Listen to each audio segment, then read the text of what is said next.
What's up, Will Crew? Welcome to the channel. Welcome to the Big Will Knows channel. I'm your boy Big Will. Thank you for joining the Will Crew. First of all, what I want you guys to do is like, comment, and subscribe. This is going to be probably my first video, official video on the channel.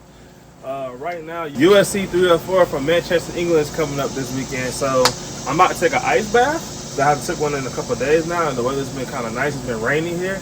But while I'm in the ice bath, I'm going to give you the top stories I think you guys will want to watch from UFC 304. But first of all, if I let you know, I'm using the Ice Barrel 400. And right now, I'm going to take some of this debris off because it's been sitting out here in the rain, which means it's real durable, made in America. Y'all should get y'all one if y'all don't have one. They have insulated models. Mine is not insulated, but I still use it. But right now, the water is sitting at below. It's sitting at, I would say like 43 degrees, which is pretty good. So this is gonna give me a little shot. Let me make sure I stay in the camera, but you guys stay tuned. We're gonna get everything set up. Once I get in and get relaxed, you see me splash in, get cold, then we're gonna start giving you stories. And of course, y'all, I let y'all know I got the Ice Barrel app going on my other phone. That's how you use it. So we're gonna hit start. And I'm gonna turn the audio off because I don't want to throw everything off. So I'm gonna do audio off. And I'm gonna go ahead and hit skip, come out to go ahead and jump in. I'm gonna try to keep this no more than like 10 minutes long for YouTube, but we're gonna see. We're gonna go ahead and drop in. Woo! Alright, y'all. So, like I said, UFC 304 is this weekend. And we're gonna give y'all some of the top storylines that I think that we're gonna probably watch for, alright? So, the first storyline I think we want to watch for is Paddy Pimblett versus Bobby Green. And the reason why we say that one, because one, Paddy Pimblett was on an extreme rise. One of the UK's top fighters. They love him there, but he came to America and had a fight, and it was a little underwhelming. A lot of people thought that he lost. Me personally, I was happy for Paddy Pimblett, but I thought he lost as well. They fed him Tony Ferguson, and everybody knew that, you know, that wasn't, to me, I didn't feel like that was a fight that he should have been fed, but he won that fight too. Tony Ferguson hasn't been looked good in years. So he got called out by Bobby Green at UFC 300, and he said he's going to come into his town and beat him. So we're going to see. This is a test for Paddy Pimblett. If he wins, obviously Paddy Pimblett goes into the top 15. That's why everybody wants to watch it. The next one is Tom Aspinall versus Curtis Blaydes. Now, my thing with this fight was already supposed to happen 2 years ago, and Tom Aspinall tore his ACL in the first round. From my opinion, I've seen Curtis Blaydes fight, and I thought that maybe this would be competitive because Curtis Blaydes is complete. He can strike. He has a little bit of striking, but he's a really good wrestler, so he's complete. He came back and lost to Sergey Pavlovich, which kind of messed up his momentum, but he came back and beat Jolton Almeida, which kind of put this fight back in perspective because now we know Tom Aspinall beat Sergey Pavlovich to become the interim champion because John Jones is not here, and all indications point that he's going to fight Stipe. So to me, this is the challenge. To me is a good heavyweight title fight. You know, to me that's the fight. That's fight of the night for me because I feel we're really going to see Tom Aspinall put to the test. Now, everybody I've seen Tom Aspinall fight, he's put down in the first round. I've seen Curtis Blaydes. Curtis Blaydes, I don't think has ever. I think he has one first round finish that I've saw. Just to give y'all a clear understanding, I'm kind of new to UFC. I have so many interests, by the way. I love everything, so you might see me do like top storylines on everything, CrossFit. You might see so many different things. But just back to the topic at hand, I personally think that this is a test for Tom Aspinall, and this is an opportunity for Curtis Blaydes to see like he really hold that title. The next storyline, and these are going to be two put together because one is basically off of, you know, how's the fight going to go and who's going to win. So honorable mention, let's go ahead and talk about Meatball Molly because everybody loves and watches Meatball Molly. She's at strawweight, I believe, and she puts on the show in the UK, so that's going to be a good fight. That's a sidebar, but we know what she's going to do, Meatball McCann. Show up, put her out in the second round. You know how we do this. And then the next thing is going to be Belal Muhammad versus Leon Edwards, right? So this fight has been in the making for a couple years now.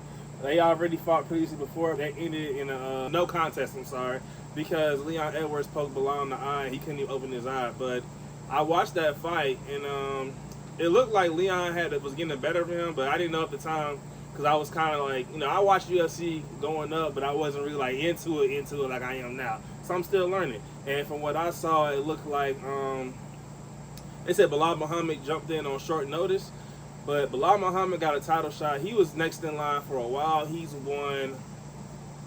beat Sean Brady and in Dubai a couple, like maybe 2 years ago, and then he ended up fighting Gilbert Burns, and I watched that fight. Gilbert Burns took it on short notice, and he hurt his shoulder in the fight, but Belal looked good in that fight. But see, I seen Leon Edwards knock out the best welterweight in the world, Kamaru Usman, and Leon Edwards has looked pretty good in all his fights. My first fight watching him was against Nate Diaz, and of course, I'm a Nate Diaz fan, who's not, but Leon Edwards really put on the show that fight. He got caught at the end, but that didn't matter. He came ready to fight. Then when I saw him fight Usman the second time, I was like, man, this dude is legit. Like, what's gonna happen between that fight? Like, I want to know if it's gonna. I have a feeling. This is just my personal. I don't predict fights. I don't predict who's gonna win. I can't tell you. Well, I can't tell you who I think is gonna win. I believe it's gonna be Leon, but I'm not sure if it's gonna be by knockout. I think it's gonna go 5 rounds, but that's gonna be a hard one. I think it's gonna be like Leon 3. It's gonna be Leon 3-2 if you ask me my personal opinion. But But if Belal wins 3-2, I wouldn't be surprised because Belal looks pretty good. He's a pretty good fighter. I like what he see. He has. He likes to walk you down, but Leon will walk you down as well. Like Leon has that body kick, but so does Belal. I see him He threw that body kick on Gilbert Burns, and I was like, oh man, it's kind of hard because a lot of people you got to think of. And this is just me perspective. You have to be ready to fight at all times. If you pick the fight, you got to be ready to fight. We seen, who is it? Alex Pereira took fights on short notice. Yuri Prochazka just took a fight on short notice. So you see, the same fight. So you got to be ready to fight at all times, but still doesn't, change the fact that at the end of the day, it's still on short notice. I want to see people at their full strength and full count. I don't want no excuses. I found a storyline is who's going to be up next from Leon Edwards. So a lot of things we hear, and the UFC fans talk about is the welterweight division is boring. To me, I feel like it's not. I feel like it wasn't boring when Kamaru was the champion until after he lost to Leon. It got a little exciting. Now Leon's just basically going through the challenges. I'm not gonna say Leon's a boring fighter because Leon is a pretty good fighter, and you see him fight his style. You see him fight the style. He fights the style. I mean, everybody wants the finishes. That's what we all want to see. We all want that shock value. But if you ask me, I personally feel like